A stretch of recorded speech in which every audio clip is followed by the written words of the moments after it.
Guys, welcome to infinite facts Telugu. నేను ఈ మధ్య మొక్కల్ని పెంచడం స్టార్ట్ చేశాను అనమాట. డ్రాగన్ ఫ్రూట్ అయితే వేసాను. అది వేసి 1 month అవుతుంది. అందుకే చిన్న వచ్చినాయని చూపిస్తాను. సో ఓకే, ఈ అప్డేట్స్ అయితే మీకు రోజు ఇస్తూ ఉంటాను. చూడండి ఎంత చిన్నగా ఉన్నాయో, బిల్లి నా వేలంత కూడా లేవు.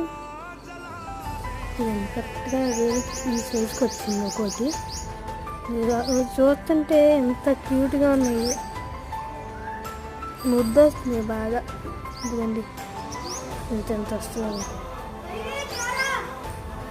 వేసిన మొక్కే ఈ డ్రాగన్ ఫ్రూట్ దగ్గర శంకు పూల చెట్టు ఉంటుంది కదా, దానికి కింద ఇలాగా చిక్కుడుకాయలాగా ఎండిపోయి ఎంత బారుగా ఉంటాయి. అవి తీసి వేస్తే అన్నమాట ఇవి వచ్చింది. చాలా పెద్దగా అదే